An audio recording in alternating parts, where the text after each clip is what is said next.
Hola, ¿qué tal? Muy buenos días. Como siempre, un placer recibirlos a través de la señal de Telecristal en nuestra revista especial informativa, como siempre, con todo lo que usted necesita conocer del enfrentamiento a la COVID-19 en nuestra provincia. El abrazo inmenso y bien grande para el personal médico y de servicio que labora intensamente en el enfrentamiento a la pandemia en cualquier lugar de nuestra geografía y también en otros territorios hasta donde llega la señal de Telecristal. Hoy estaremos brindando detalles de la actualidad en el municipio de Moa. Trataremos de contactar con Jibara, también del recorrido de las principales autoridades del país que nos acompañan en el enfrentamiento a la pandemia. Estuvieron en el municipio de Cueto. Estaremos esperando un reporte especial con la periodista Lisania Hidalgo. Todo lo que necesita, también la actualidad que brindamos sobre los casos positivos al cierre de la jornada del día de ayer. Tenemos un grupo de invitados, expertos, que están en el enfrentamiento a la pandemia en nuestra provincia, que van a intercambiar con nuestro colectivo y también con los amigos televidentes, explicando un poco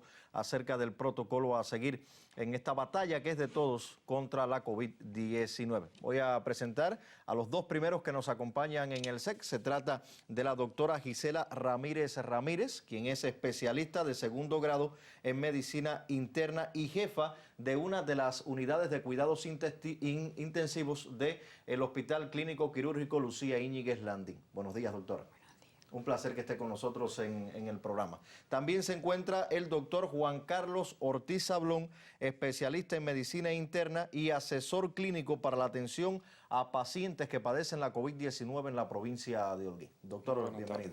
Encantado de que estén con nosotros. En los próximos minutos vamos a estar dialogando sobre varios temas relacionados con las patologías de la COVID-19. Hacemos una pausa y enseguida entramos en materia noticiosa.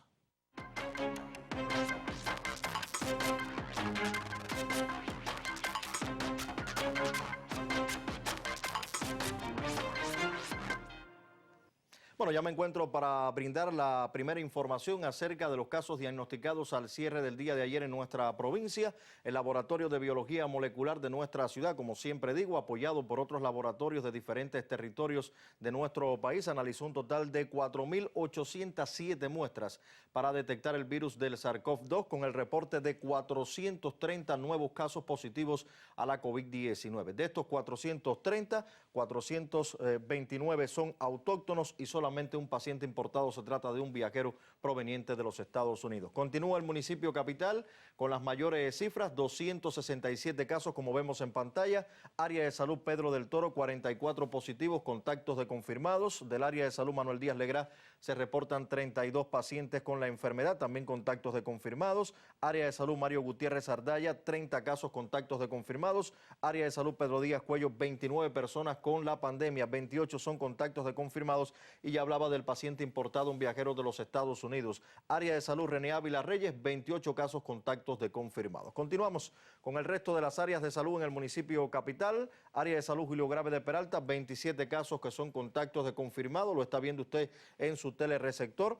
Área de salud Alex Urquiola, 26 diagnosticados, contactos de confirmados. Área de salud Alcide Espino, 25 positivos, también contactos de confirmados. Área de salud Máximo Gómez Báez, 23 confirmados con la COVID-19, contactos de confirmados. Y área de salud San Andrés, 3 casos que son contactos de confirmados. Para finalizar, todas las áreas del municipio capital reportaron casos al cierre del día de ayer. El municipio de Cueto eleva su cifra, 74 positivos. Área de salud Jorge Luis Estebanel, casos, contactos de confirmados todos. Del municipio de Mayarí, 29 diagnosticados. Área de salud Roberto Escudero, 21 de ellos contactos de confirmados. Y del área de salud 26 de julio, 4 casos, contactos de confirmados. Se suman 2 áreas de salud. Área de salud Levisa, 3 casos, contactos de confirmados. Y del área de salud 8 de noviembre, un caso, contacto de confirmado, que refleja la diseminación, como siempre digo, de la enfermedad en el Vallecito Florido. Municipio de Calixto García, en el oeste holguinero, diagnostica al cierre del día de ayer 18 personas con la enfermedad. Área de salud Ernesto Guevara, 9 casos que son contactos de confirmados, y del área de salud Buenaventura, 6 casos contactos de confirmados. Además, reporta casos positivos el área de salud Vista Hermosa con 3 pacientes, uno de ellos es contactos de confirmado y cuidado, 2 con fuente de infección indeterminada. El municipio de Moa con 10 pacientes, área de salud Rolando Monterrey, casos contactos de confirmados. Continuamos.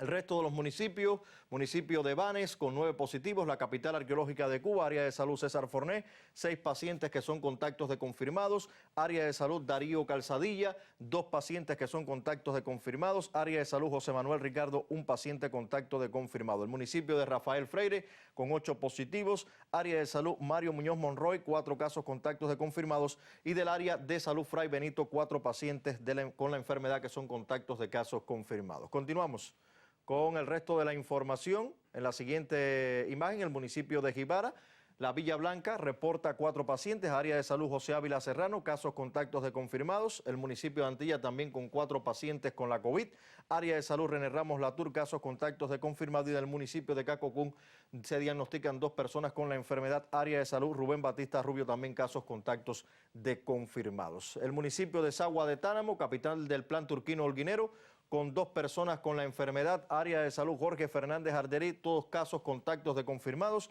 El municipio de Urbano Noris con 2 pacientes pertenecen al área de salud Manuel Fajardo Rivero, también contactos de casos confirmados. Y para finalizar la distribución de los 430 positivos, el municipio de Báguanos con 1 paciente, área de salud Rolando Ricardo Estrada, casos contactos de confirmados. Vamos a ver el mapa.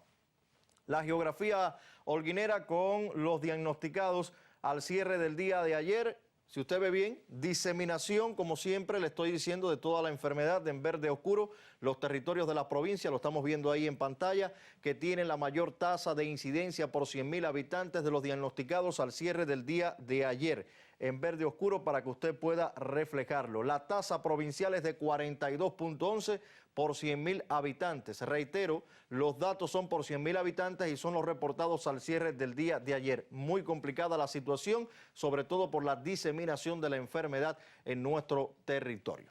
Vamos a la siguiente imagen. Lamentablemente, un número considerable de personas fallecidas que han perdido la vida a causa de la COVID-19, 12 en toda la provincia. Del municipio capital, 6 pacientes, Mayarí y Sagua de Tánamo, 2 pacientes, Calixto García y Urbano Noris, 1 paciente cada uno. Como siempre decimos, tiene que ver, y ahorita vamos a hablar de esto, sobre la circulación de la variante Delta en todo el territorio holguinero, mucho más letal. Los pacientes llegan con mayor prontitud al estado grave y al estado crítico. Desde aquí transmitimos nuestras más sentidas condolencias a sus familiares y amistades. Continúe con nosotros.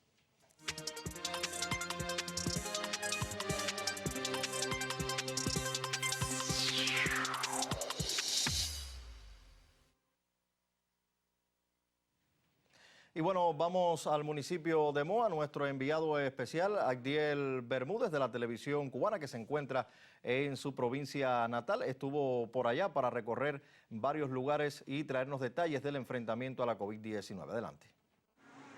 Que no haya ocurrido hasta hoy ni un solo evento epidemiológico de carácter institucional relacionado con la COVID-19 en la empresa niquelífera Ernesto Guevara habla bien de las medidas adoptadas en esa industria moense para mitigar el impacto de la pandemia. A pesar de que hemos tenido 165 trabajadores confirmados a la COVID-19, hemos aplicado lo que está establecido por el sistema de salud. Nos han permitido mantener la vitalidad de las operaciones y hemos garantizado la salud, que es lo fundamental, la salud de nuestros trabajadores.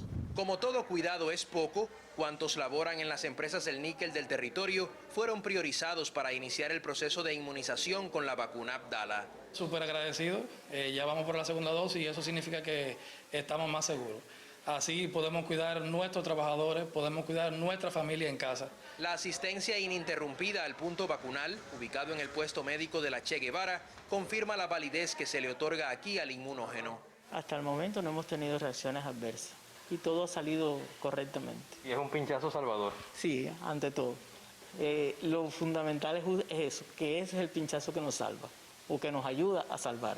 Cerca de 36.000 personas serán vacunadas en Moa, un municipio que ya acumula más de 3.800 casos positivos en lo que va de año y se mantiene entre los de mayor incidencia de la enfermedad en la provincia de Holguín. Por ese motivo fue preciso ampliar las capacidades hospitalarias y de aislamiento con el apoyo de las entidades del territorio. Además de hacer un llamado a todos aquellos centros educacionales de centros internos que tienen camas, centros de hospedaje, no era suficiente. Por tal razón, estudiamos aquellas empresas que tienen carpinterías y las convocamos para fabricar las camas. Y en menos de 72 horas en el municipio se fabricaron las 350 camas que eran necesarias para completar las 1.007 capacidades necesarias para atender a todas las personas enfermas de la COVID-19 en la etapa más crítica de nuestra epidemia. Esos recursos acompañaron las transformaciones de locales en el Hospital Guillermo Luis Hernández, donde resulta llamativa la creación de 4 microbancos de oxígeno, una alternativa para optimizar el empleo del gas medicinal sin descuidar la revisión de los parámetros que demandan los pacientes. Una de las estrategias fue conectar un regulador industrial a un balón de oxígeno y este regulador está conectado a la red de distribución de gas, por ejemplo en este cubículo, y esto nos permite que varios pacientes de manera simultánea estén recibiendo el oxígeno.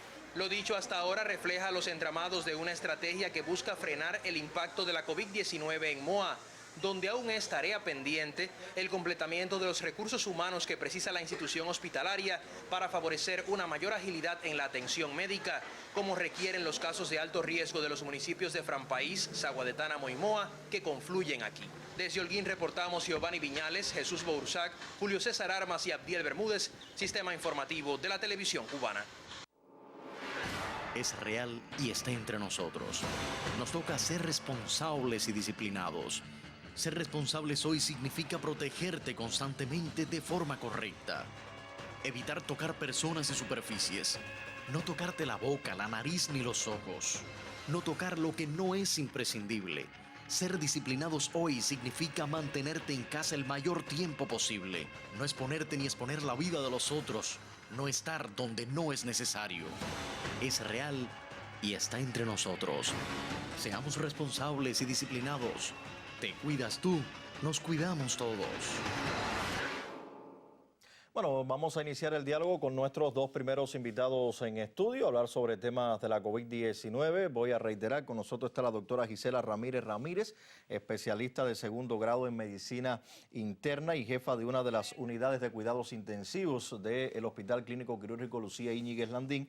Y por acá también el doctor Juan Carlos Ortiz Ablón, especialista en medicina interna, asesor clínico para la atención a pacientes de COVID-19 en la provincia. Bueno, vamos a iniciar el diálogo con el doctor Juan Carlos para hablar un poco acerca de las fases de la enfermedad, porque hay dudas de la población aquí, independientemente que aclaramos también inquietudes, aclaramos también para que usted gane en cultura sobre la enfermedad y evitar que las personas, lleguen a los centros asistenciales ya en un estado que sea irreversible. Por eso, todo lo que sea en pos de que usted tenga un mayor conocimiento de los síntomas de la enfermedad y de cómo proceder en cada caso, nosotros también estaremos brindando un detalle. Doctor, este tema de las fases de la enfermedad, que quizá estoy seguro que muchos no lo conocen. Muy buenas tardes y permítame también saludar a todos los colegas que están enfrentando esta epidemia en todas las partes de toda la geografía de nuestra provincia. Esta es una enfermedad que como hemos dicho, en otras ocasiones evoluciona por fases. El virus entra al organismo, una vez que el virus entra al organismo comienza una fase inicial que se llama fase de crecimiento viral. O sea, el virus se empieza a multiplicar en el organismo. Alrededor de está constituido por 3 fases. La primera fase de crecimiento viral, que demora alrededor de 7 a 10 días. Una segunda fase donde el aparato inmunológico nuestro ataca la enfermedad y que también es alrededor de 7 a 10 días. Y en estas 2 primeras fases se define la evolución final de la enfermedad de los pacientes. Hay una tercera fase que depende de la evolución del paciente en esta segunda fase o fase inmunológica. Sí. La mayor parte de las personas van hacia la curación de la enfermedad y la recuperación, y hay un grupo de personas que van hacia el desarrollo de complicaciones de la enfermedad. Es importante conocer que si el inicio de la enfermedad y es una enfermedad viral, el paciente todavía no tiene manifestaciones inmunológicas, no se pueden mezclar los tratamientos. Esta es una enfermedad que es de oportunidad y cada fase de la enfermedad tiene un criterio de tratamiento, tiene un protocolo de tratamiento. Nosotros hemos estado al tanto de compañeros de personas que se ponen en contacto con nosotros, que han seguido protocolos quizás orientados, muchas veces nos piden opinión de protocolos que han visto en internet, donde se recomiendan medicamentos y estos medicamentos se han utilizado muchísimas veces en fases equivocadas de la enfermedad, y esto ha provocado que las personas lleguen de manera tarde al sistema de salud, lleguen con complicaciones, y son las personas que generalmente desarrollan complicaciones y las que hemos visto fallecer. Hablamos de la dexametasona también. En algún momento del programa vamos a hablar de eso, porque el objetivo es conocer que la enfermedad evoluciona por fase, y cada fase de tratamiento tiene un protocolo de tratamiento que no se puede violar, porque los medicamentos que son indicados en una fase no necesariamente sirven para la otra, e incluso pueden ser perjudiciales en la otra fase de tratamiento. Entonces, el objetivo de la discusión de hoy es traer los especialistas que han sido incluso de los diseñadores del protocolo nacional y los que estamos implementando el protocolo en la provincia, y compartir con la población cada una de las fases de tratamiento, cuáles son los protocolos que se deben utilizar en sentido general y cuáles son los signos que nos indican que los pacientes están cambiando de una fase a la otra o que están desarrollando complicaciones. Y este es el primer objetivo que tenemos hoy. La doctora Gisela va a desarrollar en la próxima parte de la intervención lo que es el tratamiento durante la fase de crecimiento viral, o sea, la fase del inicio de la enfermedad. Que no solo es medicina, que es lo que se necesita al inicio de la enfermedad. Necesitamos preparar al organismo para las fases que pudiéramos enfrentar en la posterior evolución de la enfermedad. Bueno, vamos a conversar con la doctora Gisela para que nos hable. Nuevamente reiterar el saludo y gracias que usted esté con nosotros, porque sé que el tiempo es apretado por la función tan importante que están cumpliendo, y bueno, que nos hablara de este protocolo a seguir en la primera fase de la enfermedad. Bueno, buenas tardes a todos los que nos escuchan y a todos los aquí presentes. Como decía el profe Juan Carlos, son por etapas, esta enfermedad es por etapas. Pero lo importante, y que yo quiero que llegue a todo el mundo y que todo lo sepa, que la asistencia temprana a nuestro sistema de salud va a crear la diferencia. La diferencia porque ustedes ven que yo estoy trabajando en intensiva y todo el mundo busca que vamos a llevar a mi paciente para las salas de terapia. Cuando llegan a las salas de terapia realmente es una derrota del protocolo o de las conductas que llegamos, porque un 20% son los pacientes que normalmente estadísticamente se dice que se complican, el 80% debe evolucionar bien.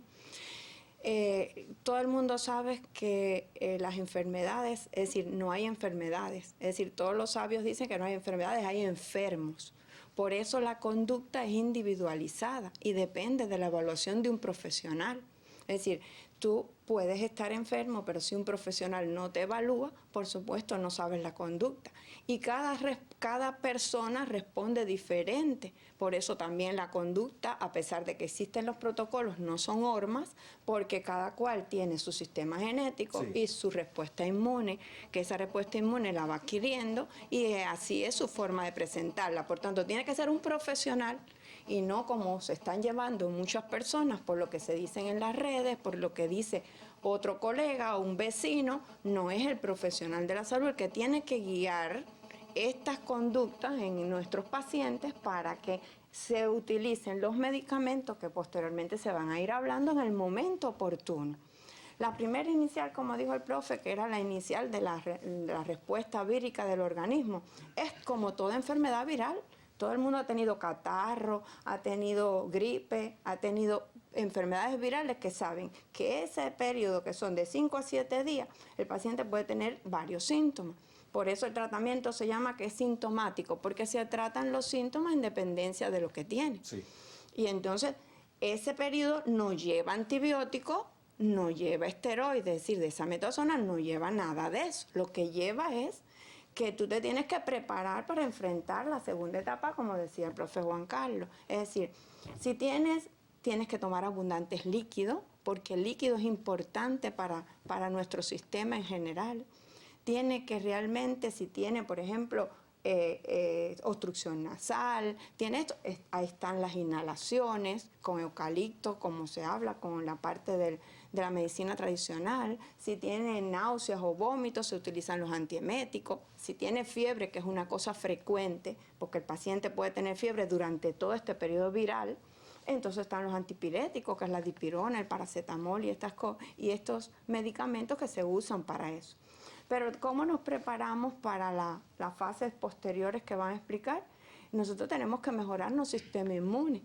Y para mejorarlo está que hay que alimentarse bien, que hay que tener una alimentación balanceada, sí, que se puede utilizar todos los medicamentos de la medicina tradicional, como que están en nuestras farmacias, y como el ismefasma, el asmacán, el propoliomelito, el orégano, todos estos medicamentos que se utilizan para mejorar, estar preparado para otro. Lo otro es evitar, porque esta enfermedad en la etapa sucesiva tienes los fenómenos trombóticos que hay que tratar de evitar. Y para eso, ¿cómo lo hacemos? A través de los ejercicios, es decir, evitar la inmovilidad. Si es una persona anciana, si es un paciente, aunque sea en la cama, aunque sea sentado, moverse, mover sus piernas, mover sus brazos. Si tengo varices, si tengo trastorno circulatorio, usar mis medias, usar mis vendajes. Es importante también fortalecer la musculatura respiratoria. Hay que hacer ejercicios respiratorios para estar preparado para cuando, cuando el paciente que evolucione hacia la otra etapa, bueno, tenga mayor, que es respirar profundo, es decir, despacio por la nariz, bien, volver a expulsar el aire despacito hasta que totalmente salga el aire de sus pulmones. También puede coger un absorbente y en un vaso de agua hacer burbuja en un absorbente. Puede inflar un globo, es decir, todo lo que tiene que tratar de respirar es respirar, inflar el abdomen y cuando expulsa tratar de retirarlo, es decir, ejercitar la respiración abdominal. Todo eso son cosas que en esta etapa nos fortalecen para estar preparados para la segunda etapa que posteriormente nos van a explicarle el resto de los compañeros. Bueno, los síntomas en esta primera etapa, haciendo un poco de resumen, doctora, puede ser como cualquier catarro común. Cualquier virosis. Malestar general, tos, dolor de garganta, obstrucción nasal, porque bueno, es una enfermedad respiratoria, sí, dolores musculares, fiebre, ya puede aparecer lo que hay algunas veces que los pacientes hablan de que pierden el olfato y aparece en esta etapa, a veces aparece tempranamente, a veces no, a veces un poquito posterior, diarrea, ¿verdad? Que no solamente... No en todos los casos. No en todos los casos, exactamente. Ahora después vamos a hablar sí, es decir, de todos los síntomas de alarma que es importante tener en cuenta, que ya estos síntomas se añaden al introducirse en esta etapa inicial. Bueno, ya son síntomas de alarma que hay que sí, tomar otra conducta. ¿El doctor Juan Carlos? Sí, en esta fase es importante recordar 2 o 3 cosas. Que hay muchas personas que nosotros le llamamos personas que están de riesgo, que hay que hacerle vigilancia intensiva. Nosotros tenemos unidades que se llaman unidades de vigilancia intensiva, que son unidades de vigilancia especializada. La vigilancia intensiva se puede hacer en la casa, se puede hacer en un centro de aislamiento y hay que identificar las personas que tienen riesgo. Las personas que tienen riesgo son todos los mayores de 65 años, tenga o no comorbilidades, o los menores de 65 años con presencia de comorbilidades, compensadas o descompensadas. Muy importante que en esta etapa nosotros tenemos que tener el control de las enfermedades crónicas, o sea, las personas tienen que tratar de mantenerse tomando su medicamento, las personas que van a ingresar, porque ahora todo el mundo va a ingresar en un centro, tienen que llevarse sus medicinas para que no les falte sus medicinas y se nos vayan a descompensar. De lo que decía la doctora Gisela, es muy importante saber también que nosotros le llamamos la etapa de crecimiento viral o de aumento de la carga viral. Entonces, uno de los objetivos es preparar el organismo, como ella explicaba, para cuando puedan venir las complicaciones, tenga mayor chance de sobrevivir a estas complicaciones. Y la otra etapa es tratar de disminuir el crecimiento viral. Y para disminuir el crecimiento viral, en Cuba nosotros utilizamos los interferones. Y los interferones se utilizan en esta etapa de crecimiento viral. Después el profesor que nos va a preceder va a aclarar algunos mitos y malas concepciones que existen en este nivel. Sí, porque las personas llegan y dicen, bueno, yo quiero que usted me ponga el interferón, doctor. No necesariamente el interferón ayuda en otros momentos de la enfermedad. Al contrario, puede ser contraproducente. Entonces, Y por eso nosotros queríamos hacer esto. Es importante saber la preparación del organismo, el uso de medicamentos antivirales, identificar las personas que son de alto riesgo, porque hay que hacer una vigilancia más intensiva. Los compañeros que nos van a seguir van a hablar de la identificación de aquellas personas que ya están empezando a pasar de una etapa a la otra, en las cuales nosotros creemos en que la anticipación del tratamiento es lo que va a evitar que las personas lleguen a complicarse, lo que van a evitar que las personas lleguen a necesitar oxígeno. Y nosotros lo que hemos visto en sentido general es que cuando el paciente llega tarde a nosotros, llega con muchas manifestaciones, la posibilidad de nosotros lograr su recuperación completa es mucho más difícil. Y hemos perdido algunos pacientes, quizás muchísimo más de lo que nosotros hubiéramos esperado. Nunca soñamos haber tenido este número de pérdidas, pero eso se puede revertir. Y se puede revertir si la población entiende que no se puede esconder síntomas, que hay que llegar temprano al sistema y hay que ser evaluado por un profesional de la salud. Y que la evaluación es integral, que no es solo es mírame esta placa, de eso vamos a hablar un poquito más adelante, sí, de la dependencia a veces que hacemos de medios diagnósticos y que a veces no son totalmente indispensables para tomar una decisión. En algunos casos sí lo son. Pero no en todos los casos.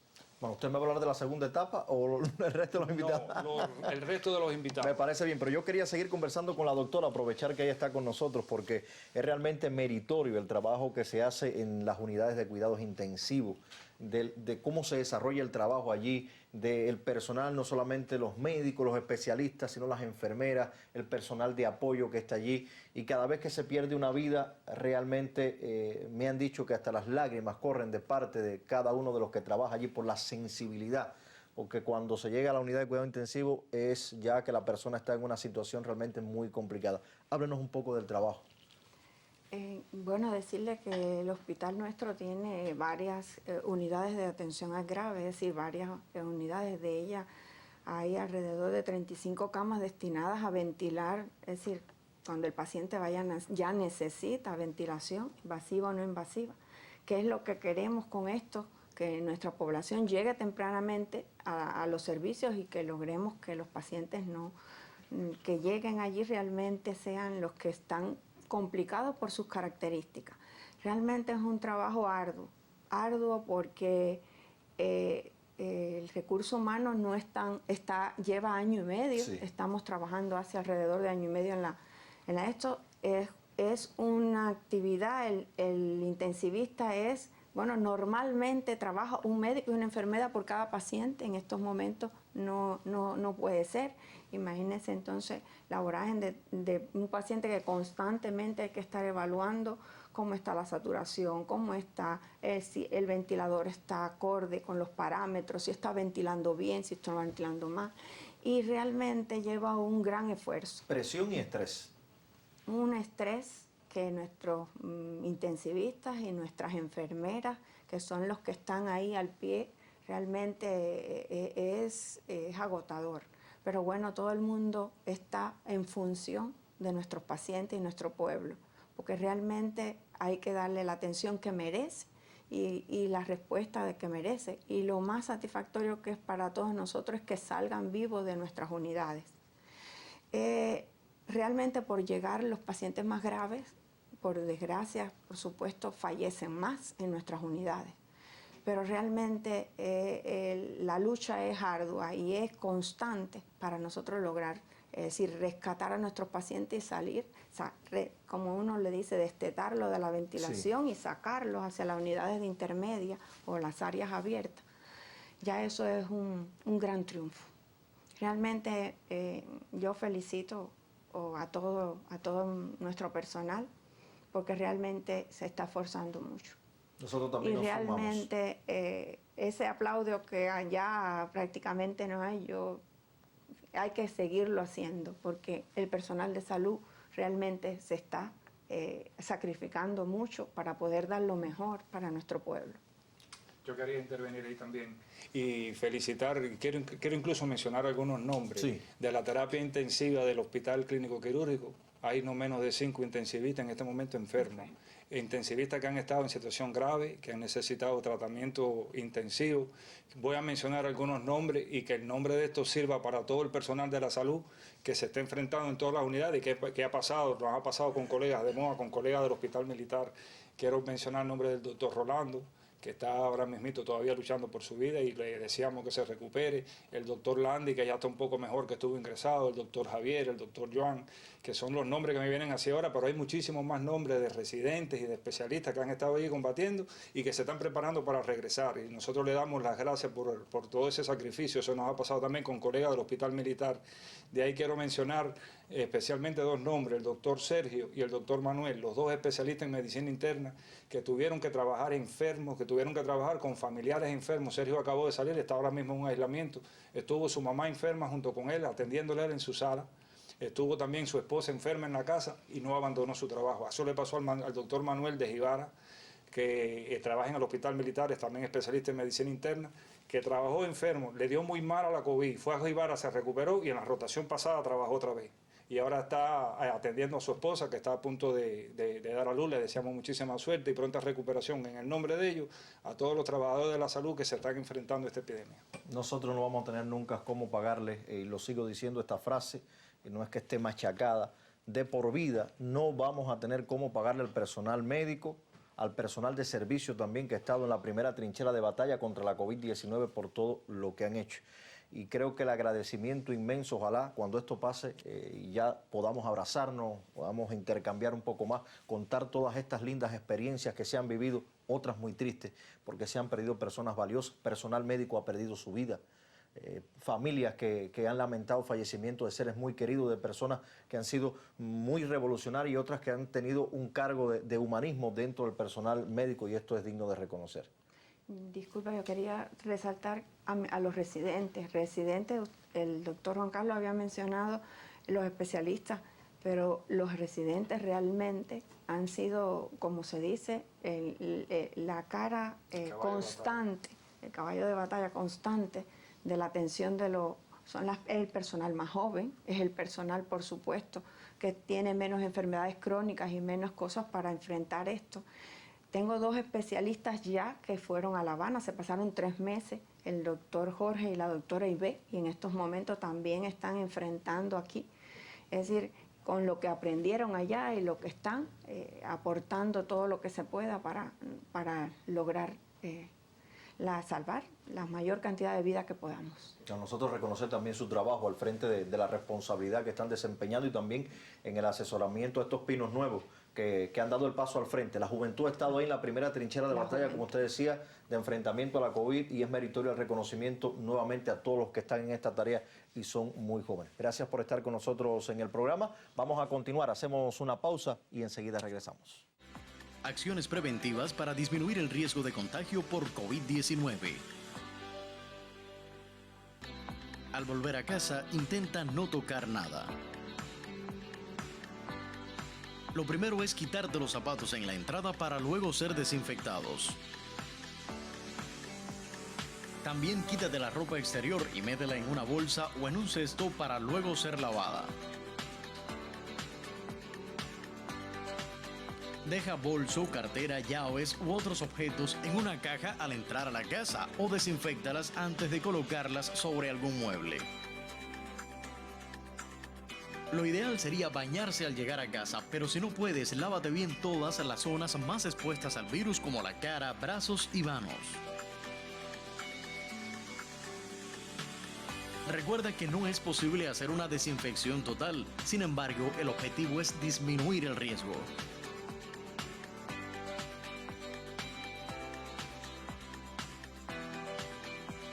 Te cuidas tú y nos cuidamos todos. Bueno, vamos a iniciar el recorrido por varios territorios. La viceprimer ministra Inés María Chapman Guao estuvo acompañada del gobernador de Holguín, Julio César Estupiñán Rodríguez, en el municipio de Cueto, territorio que ha incrementado los casos positivos en la última jornada. Hasta allí se llegó un equipo de Telecristal encabezado por la periodista Lizaine Hidalgo. Evaluar cómo marcha el proceso de enfrentamiento a la COVID-19 en el municipio holguinero de Cueto fue el objetivo de la visita que realizara la viceprimera ministra de la República de Cuba, Inés María Chapman, a este territorio, que muestra un mayor alza en la tasa de contagios por SARS-CoV-2 y particularmente por la variante Delta. Durante el diálogo con los directivos se acordó el cierre inmediato del municipio debido a la alta circulación del virus y que podría aumentar exponencialmente si no se toman las medidas a tiempo.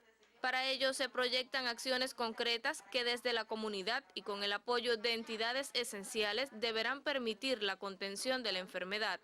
El periplo incluyó un recorrido por varios centros asistenciales donde estuvo presente el gobernador de la provincia, Julio César Estupiñán Rodríguez, así como las máximas autoridades del partido, el gobierno y salud pública en la localidad.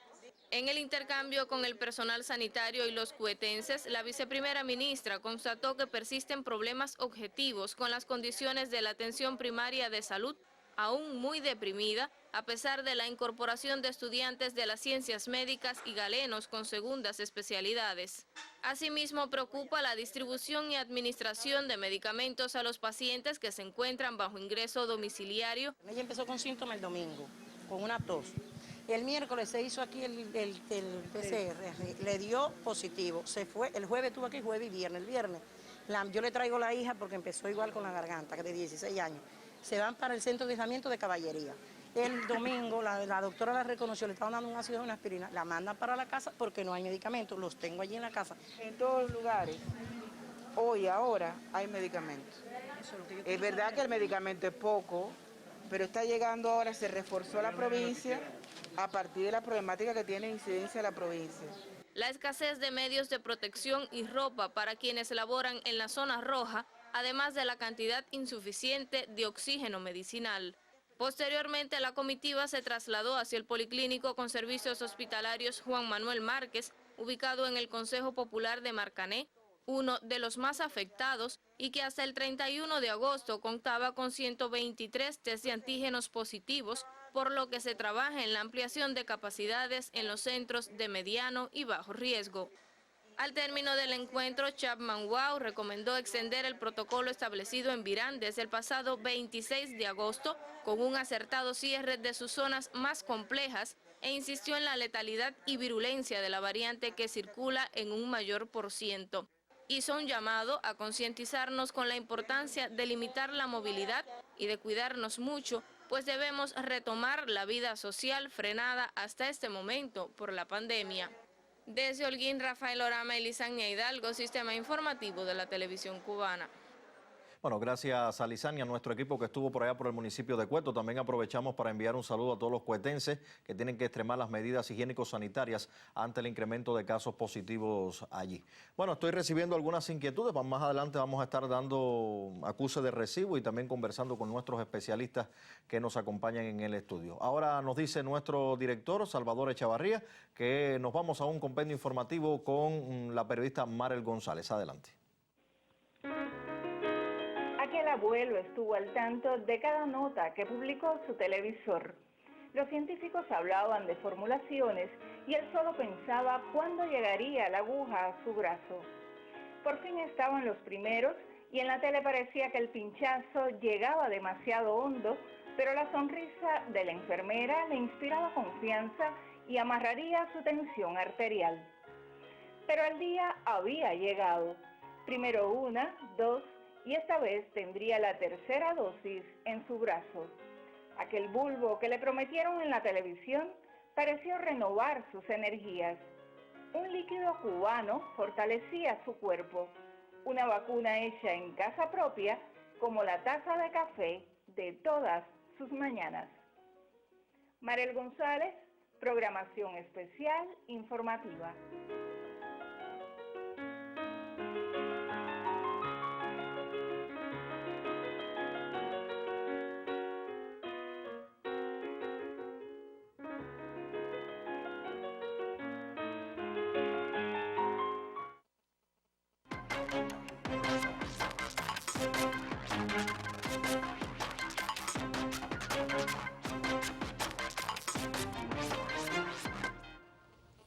Sí, buenas tardes, holguineros. Termina el mes de agosto, un mes extremadamente seco.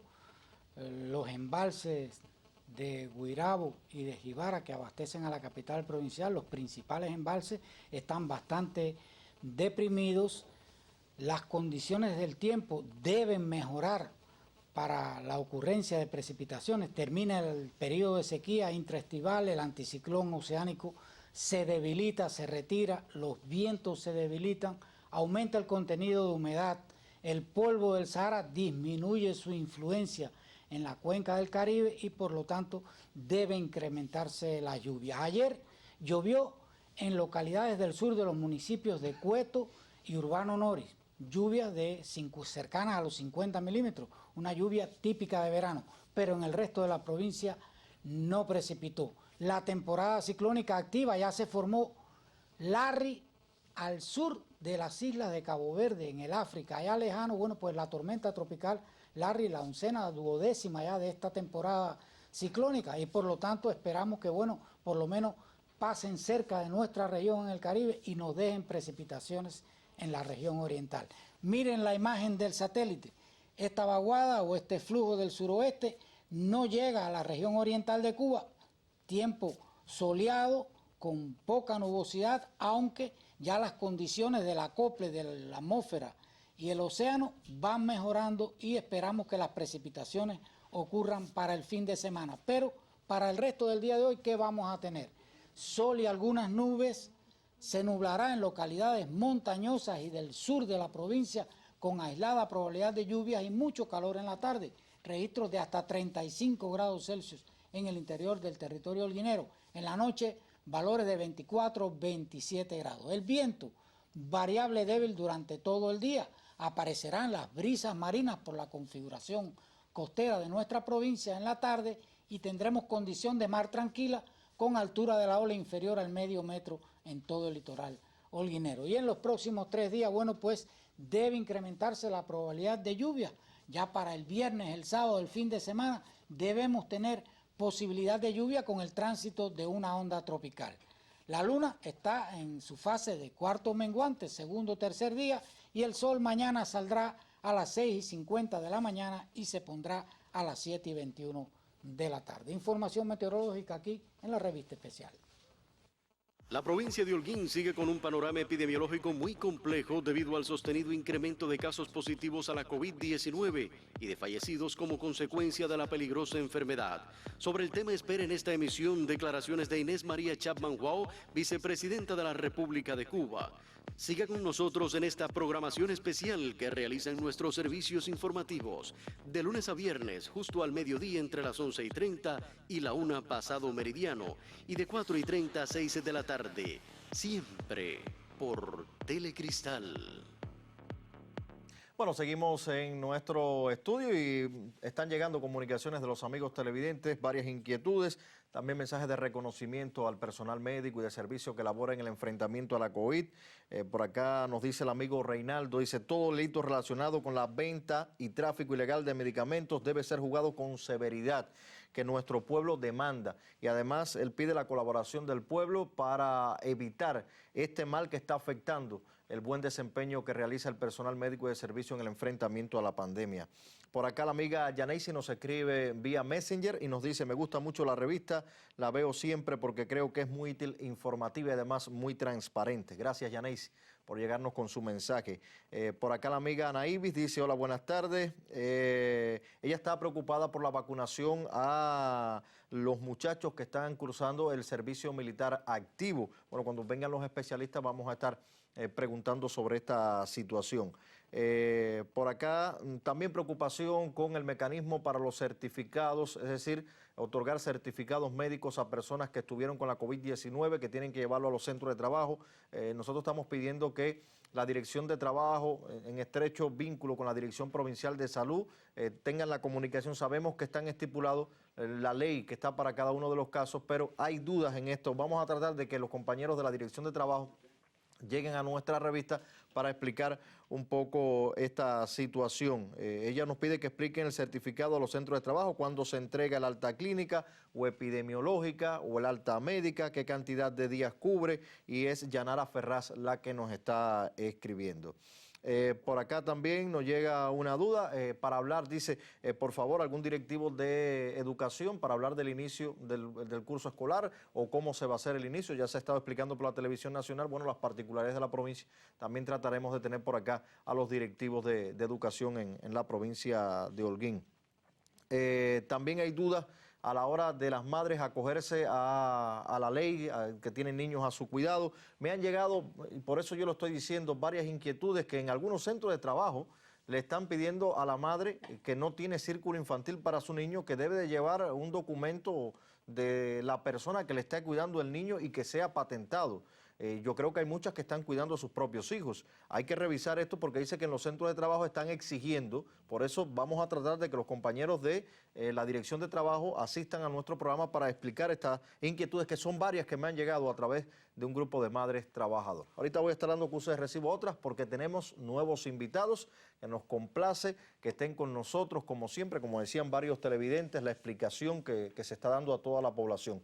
Con nosotros se encuentra en estos momentos el doctor Fran Daniel Martos Benítez, especialista de segundo grado en Medicina Intensiva y Emergencia, doctor en Ciencias Médicas y director de la Revista Cubana de Medicina Intensiva y Emergencia. Ya lo tuvimos por acá. Nuevamente bienvenido. Un placer.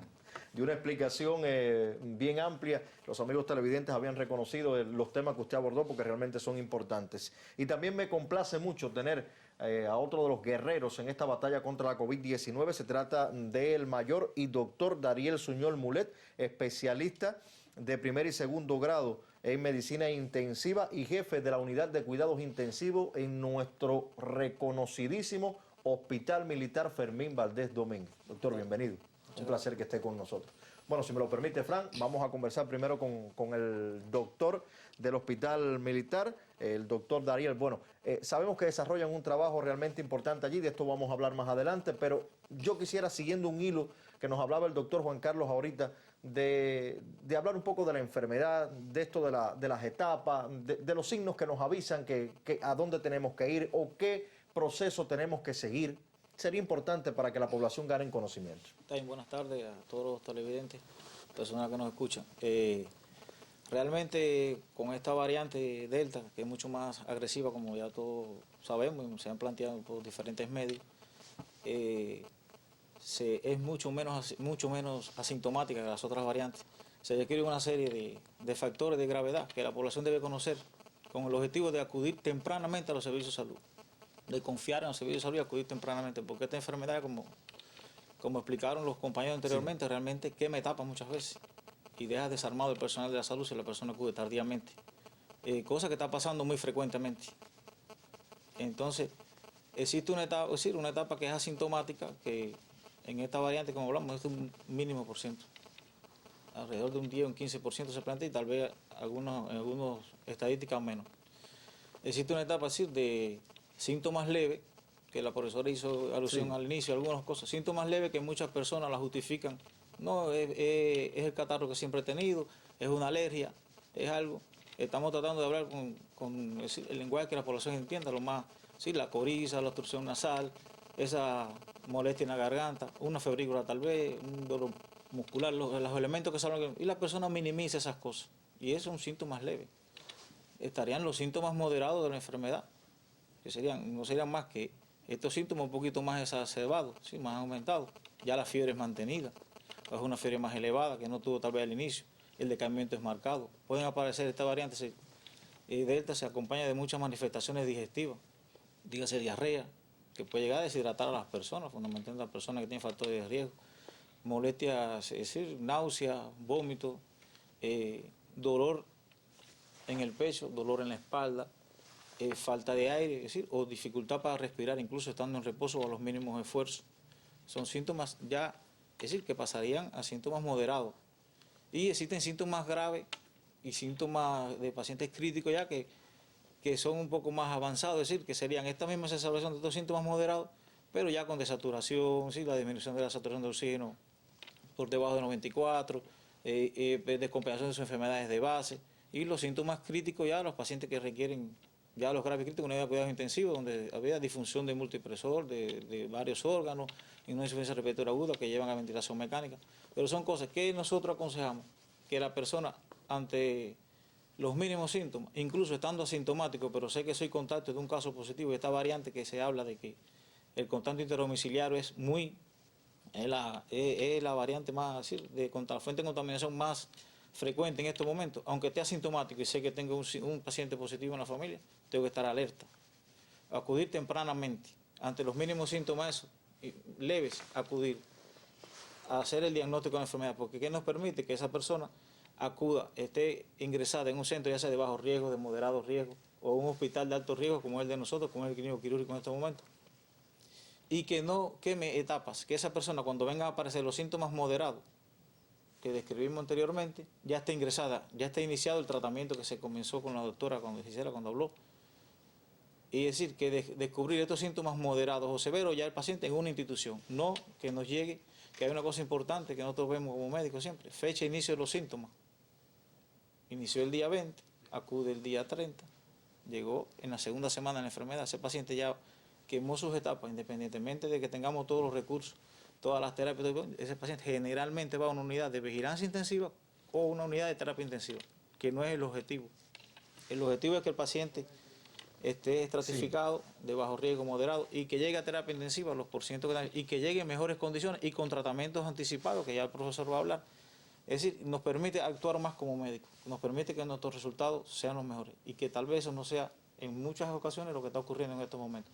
La persona llega tardíamente, va en un peor estado de la terapia intensiva y el resultado realmente no es lo esperado. Es así, y yo voy a hacer un comentario porque había una de las personas que me llamaba y decía, no, en ocasiones usted llega al policlínico, hay muchas personas y se demora en la atención. Óigame, estamos en una situación excepcional, se incrementan las personas con síntomas. Se van a incrementar las personas que van a asistir a los policlínicos. Esto es una realidad. Pero es mejor que usted se siente en una silla o que espere en un lugar que lo atiendan a que se vaya para la casa, se complique y pueda pasar todo lo que se ha explicado aquí. No se desespere. Yo sé que el cubano está acostumbrado a llegar a las instituciones de salud, a hacer la cola mínimamente y pasar. Pero no estamos viviendo esa etapa. Esto es una situación excepcional, vuelvo y lo reitero. Y está en juego la vida de las personas. Por eso yo digo que si usted llega al policlínico y hay bastantes personas, bueno, yo les recomiendo que se lleve un pomito de agua, quizás algo para merendar, pero por favor que lo vea el médico. Es una realidad, ¿sí, doctor? Es una realidad. Y esto es importante. Es muy importante y vamos a ser reiterativos y todos tenemos que mencionarlo. Acudir temprano a servicios de salud. No nos da más tiempo combatir la enfermedad en su mejor momento. Y usar los medicamentos adecuados en cada etapa, como se explicó y como se va a seguir hablando de ese tema. Pero lo importante es que la persona confíe y acuda. Y acuda. Con prontitud. Con prontitud para tener más opciones terapéuticas y más opciones de esa persona que llegue en un mejor estado a las siguientes etapas. Doctor Frank, hemos hablado mucho de medicamentos y ya en el primer encuentro que tuvimos con usted dio una explicación bien amplia y detallada también acerca del mal uso de los medicamentos. Vamos a hablar un poco de los usos de los medicamentos en cada una de las etapas, cómo se puede hacer para seguir ganando en esa cultura que necesitan los holguineros. Sí, claro, mire, quiero insistir antes que todo en algo que usted comentó y el profesor también comentó, y es insistir en que las personas acudan tempranamente al médico, que no se queden en la casa. Hay dos factores que se asocian con reducir las complicaciones de la COVID, y uno es el diagnóstico temprano, tanto de la COVID como de las complicaciones de per se, y el otro es el tratamiento oportuno. Y eso solamente se logra si la persona acude al sistema de salud. Por lo tanto, si se quedan en la casa, van a llegar tardíamente y van a llegar en fases avanzadas y graves de la enfermedad y después hay muy poco que hacer. Entonces, insistimos en ese aspecto. El tratamiento, como han comentado nuestros colegas, se basa en dependencia del estado clínico del paciente y de la complejidad médica que el paciente tenga.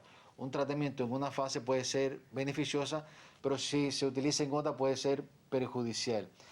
En los primeros momentos de la enfermedad, en los primeros 10 días de la enfermedad, el tratamiento único que existe en Cuba es el interferón y el nasalferón. Son los únicos dos tratamientos estipulados para esta fase de la enfermedad. Hablamos los primeros 10 días desde el comienzo de los síntomas. Ahí ni se utiliza antibiótico, ni se utiliza dexametasona, ni ningún tipo de esteroide. Y esto es importante porque en este el virus, entre sus mecanismos de acción, está en que deprime la liberación o la cantidad de interferón que tiene el organismo. Y el interferón endógeno propio del organismo tiene un efecto antiviral. Entonces el virus lo suprime. Por lo tanto, el interferón exógeno por una inyección o el nasalferón a nivel de la nariz fortalece el sistema inmunológico y permite que ese interferón tiene el efecto antiviral y por lo tanto deprime o reduce la cantidad de virus que está circulando en el organismo. Por lo tanto, ese es el único tratamiento existente en esa fase de la enfermedad. Por el contrario, si utilizamos esteroides de desametasona, los esteroides tienen una función en el organismo, que son antiinflamatorios y e inmunodeprimen entre sus mecanismos de acción. Y eso es bueno en fase avanzada de la enfermedad. Pero en esta primera fase, si se inmunodeprime el organismo, el virus se aprovecha. Entonces incrementa la cantidad de virus, se replica más. El sistema inmunológico no lo combate. Por lo tanto, es perjudicial. Y eso está demostrado científicamente. Esto no es una cosa de consideraciones teóricas. No, sí. Eso está demostrado. El paciente que consume esteroides en una fase no grave, en estos primeros días de la enfermedad, se asocia al final con mayor complicación e incluso la muerte. Por lo tanto, ojo con los esteroides, no lleva. El esteroide es un medicamento que requiere una estricta prescripción médica, pero además, el esteroide no es un medicamento inocuo. El esteroide se asocia con descompensación de la presión arterial y con descompensación de la diabetes, por decir algunos de los efectos adversos. Y estos dos enfermedades descompensadas son factores que de por sí se asocian con empeoramiento de la enfermedad COVID-19. Por lo tanto, hay que ser muy juicioso. Incluso el médico debe vigilar, cuando indica el esteroide, vigilar continuamente al paciente para evitar algunas de estas complicaciones propias de este tratamiento. Por lo tanto, eso solamente se puede hacer bajo una supervisión y vigilancia médica, no en la casa. En la casa no hay esa vigilancia, aunque haya incluso personas médicas dentro de viviendo o conviviendo. A veces no tienen, por ejemplo, la hiperglicemia, no hay glucómetro usualmente a veces en muchas casas, por lo tanto no se pueden detectar algunos de estos tipos de complicaciones. Lo mismo con los antibióticos. Los antibióticos no se requieren como un tratamiento para la COVID-19 para nada. El protocolo cubano no dice tratamiento antibiótico para la COVID-19, ni cubano ni en ninguna parte del mundo. El antibiótico nada más se utiliza cuando hay sospecha de infección bacteriana, porque los antibióticos están diseñados para matar bacterias, no para matar virus. Entonces, si ponemos antibióticos en un paciente que no tiene una infección bacteriana, lo que va a incrementar los riesgos de eventos adversos y toxicidad por el antibiótico. Entonces ahí va a aparecer después paciente con daño renal, con daño hepático, con daño neurológico, más el propio causado por el virus. Por lo tanto, el antibiótico, incluso algunos antibióticos como la citromicina, tan perseguida y consumida por nuestra población, algunos estudios se han realizado y se asocian con una mayor mortalidad y eventos adversos cardiovasculares, porque alteran el sistema eléctrico del corazón, para que se me entienda, que es lo que hace bombear al corazón. Entonces, se asocia con mayor mortalidad, eso se ha visto en el mundo entero. Entonces, no se puede usar antibióticos, no se debe usar acitromicina ni Rocephin, a no ser que sea bajo la prescripción facultativa. En Cuba hay 11 millones de médicos. Entonces, pero desgraciadamente aproximadamente nada más 100.000 de estos 11 millones son los que han estudiado 6 largos años. Sí. Que hay que interpretar la medicina. Entonces, la gente tiene que entender eso. Porque, a ver, hay mucha ansiedad en la población. Y en busca de resolver esa ansiedad está el uso de este tipo de medicamentos, pero buscando un bien lo que se están haciendo un daño. Entonces, igual, el tratamiento de los medicamentos tiene que ser por un tiempo prudencial, pautado científicamente. Los esteroides, por ejemplo, se consumen nada más durante 10 días, no más. Los antibióticos por 5 días aproximadamente, no más, en el caso de infección bacteriana. Pero para determinar esa sospecha de infección bacteriana, eso que nos determina es el médico, es el que sabe cuando una persona tiene o no tiene una infección bacteriana. Ninguna persona que no haya estudiado puede determinar eso con facilidad. Entonces, esos son aspectos esenciales que hay que tener en cuenta. Cuando se utilizan los esteroides, en el paciente grave, porque el paciente en la fase segunda y tercera fase de la enfermedad, que es donde las personas suelen ponerse graves, el estado inflamatorio del organismo se dispara, ¿no? Incrementa la cantidad de sustancias que inflaman los pulmones e inflaman a otros tejidos del organismo. Sí. Entonces, en esa fase es que el esteroide, como lo había dicho anteriormente, tiene un efecto antiinflamatorio, es cuando es útil, cuando es beneficioso. Pero eso es para los pacientes que están en las terapias intensivas o algunos pacientes que todavía no están en terapia intensiva, pero van mostrando signos de gravedad y de inflamación. Y lo utiliza el médico en la sala, ni siquiera para todos los pacientes que están hospitalizados. Son aproximadamente, como decía el profesor, entre un 15 y un 20% de todos los pacientes con COVID-19 que sienten con COVID-19. Entonces, esto tiene que ser racional, insistimos, bajo una indicación y una vigilancia médica estricta y apropiada. Sí. Bueno, por acá están llegando comunicaciones. La amiga Gisela Bermúdez, desde el municipio de Cacocún, nos dice, bueno, agradecer la presencia de los especialistas. Dice, uno de los mejores programas porque están explicando temas que realmente son de interés de la población, como usted dice bien, Raúl, para incrementar nuestra cultura sobre el enfrentamiento a la COVID-19. Nos dice que nos hable de la aspirina. ¿Hasta dónde se puede consumir la aspirina? ¿Qué es importante con la aspirina? La aspirina, vemos muchos casos que tienen enfermedades cardiovasculares o cerebrovasculares que de por sí requieren tratamiento con aspirina y no la tienen puesta como su tratamiento de base. Es un paciente que hay que incorporársela no solo por la COVID, sino como su enfermedad de base. Y eso es importante recalcarlo, que lo vemos con bastante frecuencia. En el caso de la COVID, solamente se utiliza aspirina para pacientes de alto riesgo de trombosis. A ver, la enfermedad tiene dos mecanismos fundamentales para actuar, ¿no? El virus, que generan gravedad. Uno es la inflamación descontrolada y el otro factor es la procoagulación de la sangre. Ahí hablamos de la tormenta de citokina. Tormenta de citocina. Tormenta de citocina es el estado de hiperinflamación. Y lo otro es la coagulación de la sangre, que la sangre se coagula y da trombosis a distintos niveles. En pacientes de alto riesgo de trombosis es cuando se pone la aspirina o la heparina, que son el otro anticoagulante que se utiliza para la COVID-19. Por lo tanto, cuando existen estos casos, cuando único se pone aspirina. Un paciente, usted o yo, no necesitamos tomar aspirina aunque nos enfermemos, porque nosotros, a no ser que tengamos enfermedades crónicas que sean procoagulantes, no vamos a tener ese factor de riesgo. Por lo tanto, aspirina o heparina es para pacientes graves, críticos, o para un paciente con una enfermedad moderada de alto riesgo, que estamos hablando, pacientes con antecedentes de enfermedad cardiovascular, enfermedad cerebrovascular, los obesos, los pacientes que tengan alteraciones de la coagulación o marcadores inflamatorios en los exámenes que se hacen en el hospital. O sea, no es para todo el mundo tampoco. ¿Okay? Bueno, yo voy a aprovechar, estoy haciendo algunas preguntas al doctor Fran porque está hablando de medicamentos y algunas me llegan de medicamentos. Por aquí, Keylan, así me pone en Messenger, ella dice que después está positivo a la COVID-19 y recibir varias dosis de interferón, ¿es verdad que te inmuniza por 3 meses? No, para nada. El interferón no inmuniza. El interferón lo que hace es reforzar el sistema inmunológico para combatir el virus y se utiliza en los primeros 10 días de la enfermedad. O sea, no tiene nada que ver con la inmunización del organismo. Lo único que inmuniza al organismo son 2 cosas. Uno, que te haya dado el virus y usted se queda con una inmunidad por un tiempo determinado, y lo otro es la vacunación. Estos son los únicos 2 factores que inmunizan.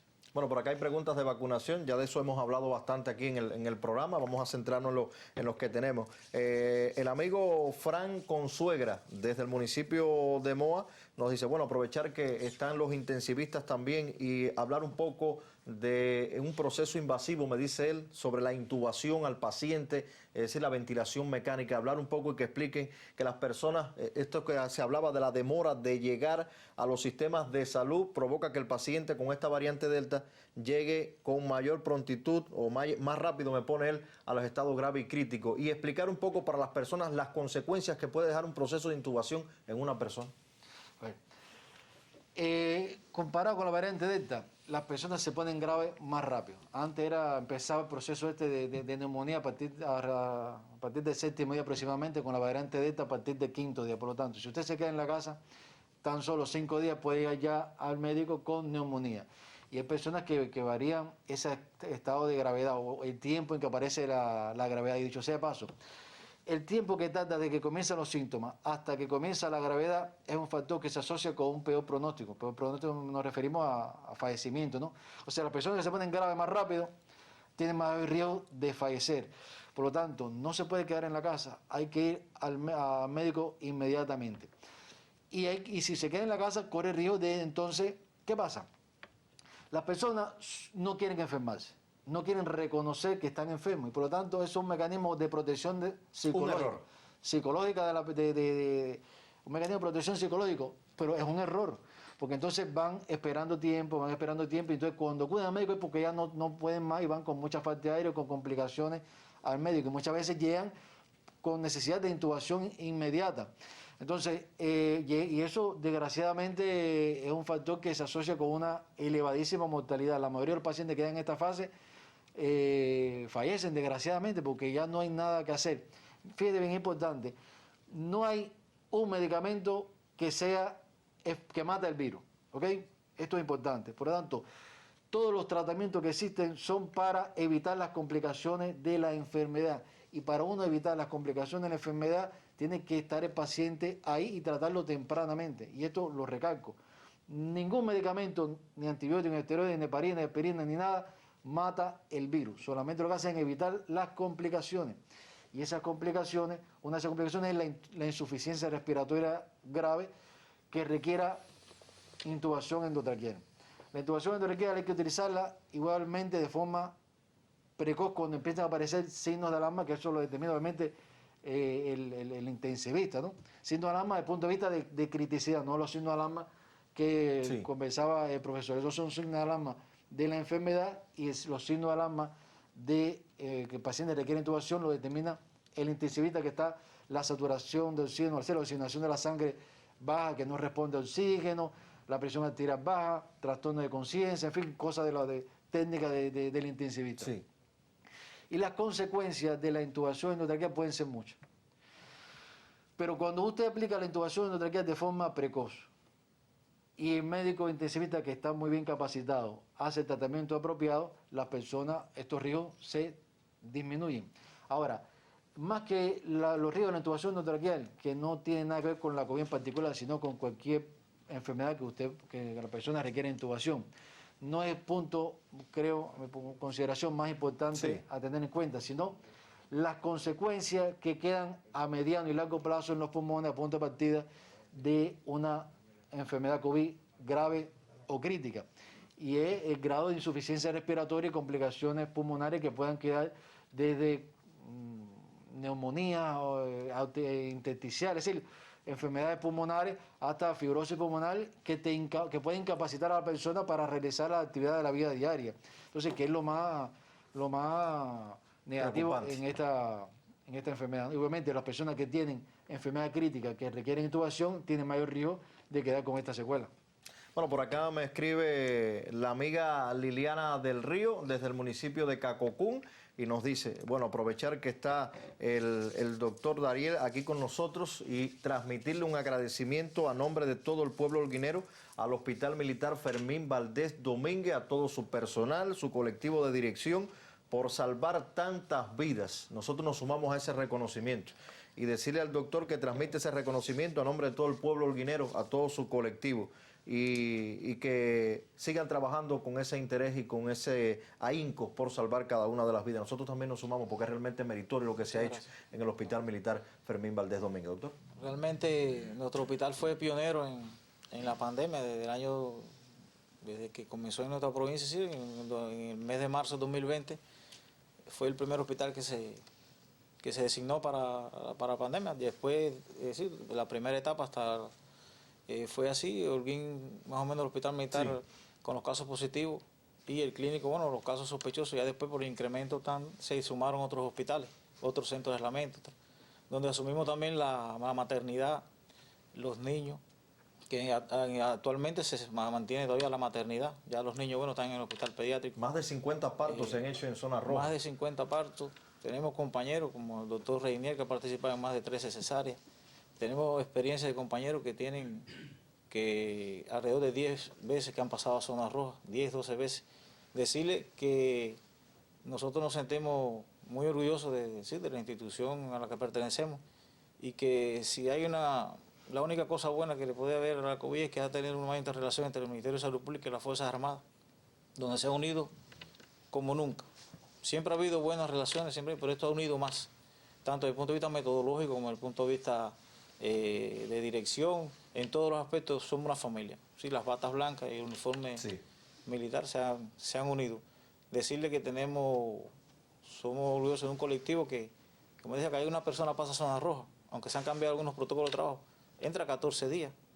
Después 14 días de aislamiento. O si, al inicio era así, lo que entramos a la hora son 7, después, o sea, esa persona prácticamente se pasa 21 días, 28 días fuera de su familia. Que realmente es uno de los objetivos de esta mesa es decir a la población que acuda temprano, que nos dé la posibilidad de ser más por ellos, porque realmente el Estado está designando una cantidad de recursos, estamos desgastando el personal de la salud, y el único reconocimiento que tenemos nosotros, o el único regocijo es cuando salvamos una vida. Pero para salvar una vida el éxito radica desde un inicio, desde todo.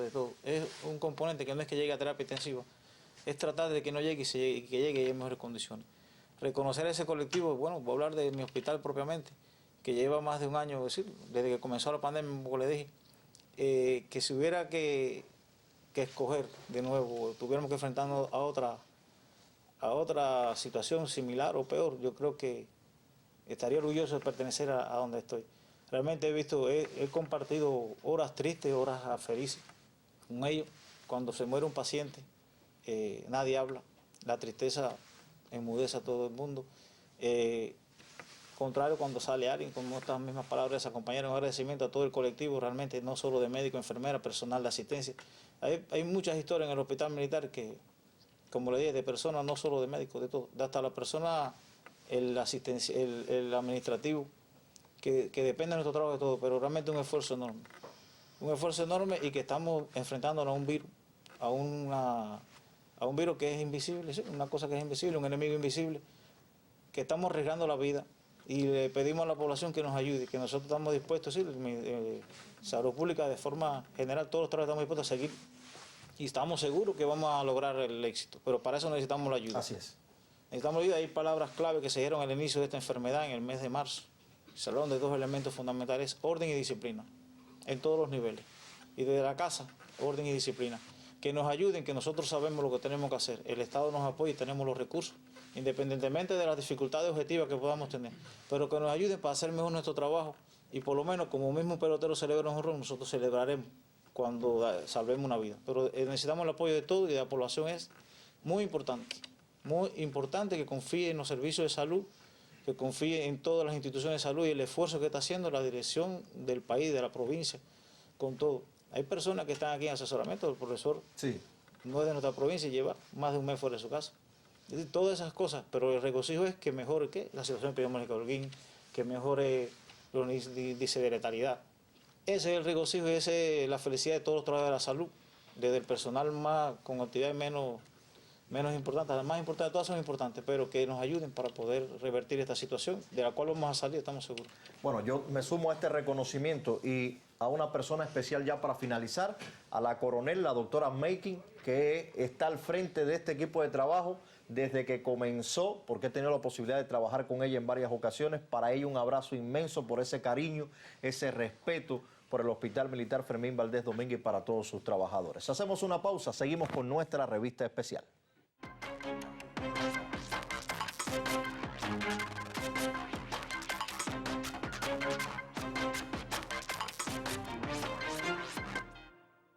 Estamos listos para la actualidad deportiva. En nuestra revista especial está nuevamente Noire Aguilera Montaña. Buenas tardes. Sí, muchísimas gracias, Raulito. Buenas tardes. En efecto, aquí está la información deportiva. La velocista cubana Omara Durán clasificó hoy a las semifinales de los 100 metros del atletismo categoría T12 débiles visuales profundos en la continuación de los Juegos Paralímpicos con sede en Tokio, Japón, hasta el próximo día 5. Durán junto a su guía Junior Quindelán ganaron el hit 2 de la primera ronda del hectómetro con tiempo de 11 segundos y 70 centésimas, que constituye su mejor marca de la presente temporada. Detrás se ubicaron la venezolana Greylis Villarreal 12.57 y la española Alba García con 12.58 en el segundo y tercer puestos, respectivamente, según el sitio oficial de la competencia. A la fase semifinal de esa prueba accedieron las vencedoras de cada uno de los 4 hits, más las dueñas de los 4 mejores cronos entre las no clasificadas de forma directa. Hace 5 años, en Río de Janeiro, los 2 corredores de Cuba establecieron récord mundial en esa especialidad con crono de 11.40 segundos, mientras esta temporada tenían como registro de inscripción 11.97. Este lunes, la laureada paraatleta de la nación caribeña conquistó el título en los 400 metros para iniciar su cosecha dorada en la capital japonesa. Con este resultado, la santiaguera suma 6 metales áureos en ese tipo de evento y sigue sin perder una carrera desde hace más de 10 años. Sin duda, toda una hazaña digna de elogios. Ahora en Tokio ya reeditó la corona en la vuelta al óvalo e intentará hacer lo mismo en los 100 y 200 metros. Para agenciarse 3 oros, al igual que en la urbe carioca. Hasta el momento, los representantes de la isla en el atletismo acumulan 2 medallas de oro, 1 de plata y 1 de bronce, para ratificar que es el deporte con mayores posibilidades en la delegación cubana. Le propongo a nuestro director para ver completamente la carrera. Vean ustedes con cuánta facilidad nuestra Gacela logró imponerse con este registro de 11.70 y evidentemente sale como la favorita para repetir el oro que ya ganó en Río 2016, también en los 100 y en los 200 metros. Bueno, lamentablemente en cuanto a la natación no son buenas las noticias. El cubano Lorenzo Pérez Escalona no avanzó a la final de los 100 metros de estilo libre, clase S6, que acogerá este miércoles el imponente centro acuático de Tokio.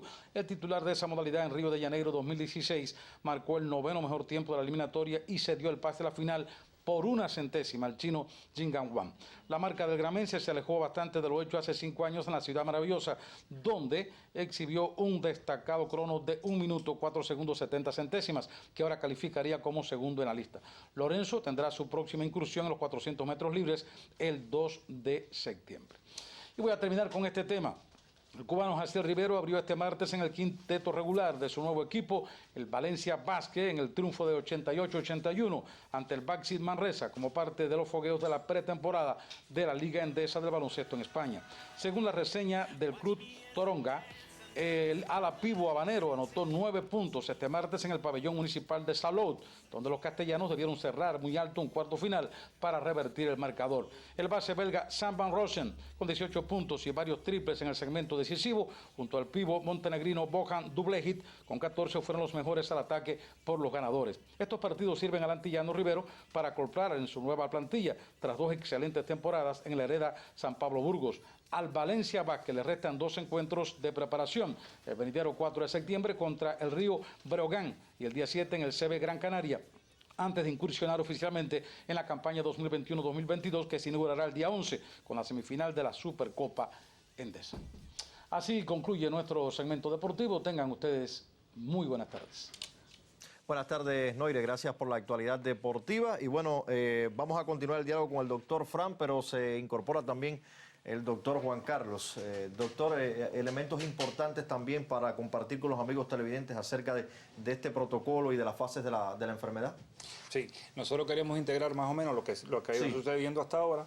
Dijimos que la enfermedad tiene un periodo inicial, que es de alrededor de 7 a 10 días, que es de crecimiento viral, que el tratamiento en esa fase, el único tratamiento específico, lo explicaba el profesor Frank, es el tratamiento con interferón.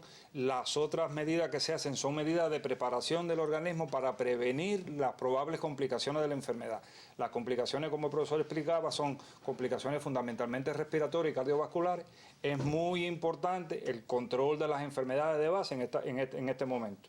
Hablábamos entonces de la fase inmune, el doctor Dariel hacía referencia a los signos de gravedad y es importante que las personas tengan en su mente que la presencia de tos seca intensa, la presencia de confusión, la presencia de fiebre alta, después del 5º o 6º día de la enfermedad, nos está hablando de que el proceso inflamatorio se está acercando. No necesariamente tiene que ser infeccioso. La fiebre no necesariamente es una infección bacteriana que necesita antibióticos. Lo que puede ser que necesite sean medicamentos antiinflamatorios, como en el caso de la dexametasona que hablaba el profesor en los pacientes que tienen compromiso de la oxigenación, o como en el caso de la Jusvinza y el Nimotuzumab que nosotros estamos utilizando y que están teniendo efectos fantásticos, pero tenemos que ponerlo en el momento adecuado para disminuir los procesos inflamatorios. Existe una tercera fase de la enfermedad, que es la fase que nosotros le llamamos la fase posaguda de la enfermedad, que es una fase extremadamente peligrosa. Hay personas que le llaman fase post-COVID. No me gusta utilizar el término post-COVID porque la persona todavía tiene la enfermedad, está saliendo de la enfermedad y puede salir de esa enfermedad, como decíamos inicialmente, el 80% hacia la recuperación de su sistema inmunológico y de su organismo, o ese 20% en algunos grupos poblacionales, más de un 20%, puede salir a las complicaciones. Y eso requiere también un manejo que está en dependencia de la evolución que haya tenido el enfermo. Nosotros sabemos que hemos perdido personas después que se han dado alta de las instituciones por complicaciones. Las complicaciones que se producen posterior a la negativización del PCR dependen de muchas cosas. dependen de muchas cosas y tienen hay clasificaciones de diferentes grupos de patologías. Pueden ser complicaciones infecciosas por sobreinfección bacteriana, que esto depende, entre otras cosas, de que el virus no solo manipula el sistema inmune, sino el sistema inmune nuestro se desgasta tratando de controlar el virus y se convierte en un paciente inmunodeprimido y las personas se sobreinfectan. El hecho de ir a las unidades de terapia intensiva genera, como siempre, un riesgo. Los gérmenes que están en el hábitat normal de una unidad de vigilancia intensiva o de terapia intensiva, y mucho más en esta fecha que hemos tenido tantos casos, son gérmenes más agresivos, que requieren medicamentos mucho más específicos, y eso contribuye a la mortalidad. El otro grupo de complicaciones son el grupo de complicaciones específicas de la COVID, las complicaciones respiratorias, o sea, la progresión, como decía el profesor Frank, del deterioro respiratorio a la fibrosis pulmonar, con la necesidad incluso de oxígeno en algunos pacientes, y en algunas personas lo van a tener necesidad de oxígeno permanente. Eso va a ser un problema a resolver más adelante. Y otro grupo de personas han tenido complicaciones cardiovasculares, tanto de descompensación de sus enfermedades de base como el desarrollo de los embolismos pulmonares.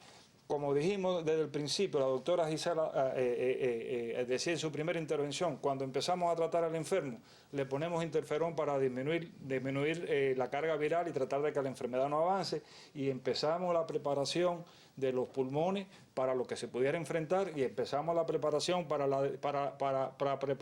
evitar la formación de trombos a nivel periférico y tratar de evitar, en los casos que pueda ser evitable, el tromboembolismo pulmonar. Entonces, viene esta fase que nosotros se llama la fase posaguda de la enfermedad, que la fase posaguda de la enfermedad se considera cuando la persona, después de la tercera semana del inicio de los síntomas, mantiene síntomas que no son explicables por otra enfermedad. Eso es lo que le llaman un COVID prolongado o un COVID largo. Incluso hay personas que tienen síntomas hasta el tercer mes y ya se están hablando de la presencia de un COVID crónico, de personas que van a la cronicidad. Y las manifestaciones que pueden, bueno, eso amerita quizás un programa aparte para eso, porque es bastante complejo. ¿Qué necesitan las personas saber? Saber que nosotros, lo decía Gisela del principio, el reposo del paciente con COVID es un reposo relativo. No podemos mantener a la persona en la cama porque la sangre tiene que fluir y tiene que mover, y aún cuando las personas están enfermos, que están en periodo de recuperación, si se mantiene en la sangre, disminuye el flujo de oxígeno, aumenta la tendencia a formar coágulos en las piernas y eso va al pulmón y hace el embolismo pulmonar. Es una de las causas, lo que explicaba el doctor Frank, de utilizar la heparina, la aspirina como antiagregante plaquetario, que si bien no previene totalmente los trombos, previenen la microtrombosis, y en algunos casos van a tener que utilizar anticoagulantes en la casa para prevenir el tromboembolismo. Aquellos que tuvieron tromboembolismo durante su ingreso van a tener que seguir con anticoagulación. Es importante la rehabilitación respiratoria para tratar de ir recuperando la parte de respiración que se perdió, y la rehabilitación física. Nosotros incluso le vamos a hacer llegar quizás unos manuales para que ustedes los pongan en su página, que las personas que puedan consultar, que tengan un lugar donde consultar, manuales de rehabilitación respiratoria, manuales de rehabilitación cardiovascular, que nos sirven para la preparación de los enfermos y para el tratamiento de los enfermos al final. Quiero tocar una cosita que también nos llaman mucho las personas, que se ha provocado mucha ansiedad con el seguimiento radiológico, conseguir las placas y tirarle placas después de que el paciente está de alta. Y hay un sobreuso de las imágenes radiológicas. Las imágenes radiológicas borran entre 4 y 6 semanas después que el paciente ha tenido del inicio de los síntomas. Y no es necesario hacer placa cada 2 o 3 días, porque las personas a veces se estresan porque las manifestaciones radiológicas no desaparecen, y eso lleva tiempo. Y esas cosas demoran. La provincia está trabajando durísimo en tratar de hacer una unidad de vigilancia post-aguda de la COVID que va a radicar en el ITH. Probablemente en el curso de esta semana, a principio de la próxima, esté lista para ir trabajando y también abrir espacio para las personas que necesiten espacio en la unidad de vigilancia intensiva del Hospital Militar y del Clínico Quirúrgico, que tengan mejor espacio para su tratamiento. Pero el mensaje es que esta es una enfermedad de oportunidad y hay que llegar en el momento exacto, y en cada momento hay que poner el tratamiento que se necesita para esa fase. Bueno, por acá vamos a atender algunas inquietudes que nos llegan. Una pregunta para el profesor Frank. Dice, ¿los pacientes que consumen retrovirales, esto lo ayuda a contrarrestar la COVID-19? Para nada. ¿Qué tiempo, por acá pregunta Yaumara, qué tiempo pudieran decir que inmuniza el virus a los que ya sufrieron la enfermedad? Yo creo que esto se está investigando. No, a ver, eso todavía no hay claridad absoluta, pero sí se sabe que como mínimo son 3 meses. Como mínimo. Así, a ver, como mínimo no. Es variable. Cada persona tiene una respuesta. Hay personas que salen del virus y no están inmunizados. Y hay personas que pueden quedar inmunizados por un tiempo prolongado. Pero la mayoría de las personas sí queda inmunizada. Lo que el tiempo es lo que no se sabe bien. Ahora, el tiempo establecido, quizás más por consenso que por una evidencia sólida, para uno poderse reinfectar, que al fin y al cabo es la importancia de la inmunización, es de 3 meses. O sea, pasado 3 meses de una infección COVID, existe el riesgo ya de que se pueda contagiar. Y puede ser antes también, ¿ok? Sí. Pero bueno, por 3 meses, término... Delvis por acá nos dice, buenas tardes, quisiera preguntarle al doctor, dice, hace un mes me dio el virus y hace 2 días estoy con dolor de cabeza. ¿Pudiera ser el virus de nuevo? No, a ver, el término de COVID persistente, COVID prolongado que ha estado comentando el profesor, da una gama amplia de síntomas que pueden persistir semanas a meses después de la COVID, donde entra trastorno de conocimiento, es cognitivo, personas que se le olvidan cosas, atontamiento mental, por decirlo de alguna manera, personas con cansancio fácil, sobre todo después del ejercicio físico o de un esfuerzo intelectual, el dolor de cabeza. E incluso hay personas que tienen cuadros que suelen aparecer por brotes similares a la COVID. O sea, incluso con fiebre, malestar general, y que duran 2, 3 días, a veces 4 o 5 días, y que después se quitan. Igual con congestión nasal y esas cosas. Y problemas del sueño también. Problemas del sueño. O sea, hay toda una gama de manifestaciones, incluyendo obviamente la pérdida del olfato y del gusto que puede prolongarse en el tiempo. Ahora, sobre todo con el olfato y el gusto, sí creo que es importante señalar una cosa. Una, que la mayoría de las personas, por no decir que todas, se recuperan. ¿Ok? Eso es algo alentador. La mayoría de las personas se recupera en los primeros 2 meses, otro tanto a los 6 meses, y al año casi todo el mundo está recuperado. Bueno, nosotros agradecer la presencia de todos los especialistas en el estudio, realmente hacer una explicación bien amplia, pero minuciosa también de cada uno de los detalles. La población así lo está reflejando a través de los mensajes que nos están llegando. Nosotros nuevamente agradecer su presencia por acá. Yanexi dice, no deje de dar una felicitación al doctor del Hospital Militar Enrique Ricardo Prieto y a Verónica Turbuella, que están en zona roja, allí en el Hospital Militar, así que el reconocimiento también para ellos. Cuídese mucho y ponga en práctica lo que acabamos de escuchar y ver aquí en nuestro programa. Esto es una tarea de todos, no solamente de los médicos, es una tarea de todo el pueblo holguinero, porque vamos a ganar la batalla contra la COVID-19. Cuídense mucho y la cita mañana a las 11:30 de la mañana. Tengan todos excelente jornada.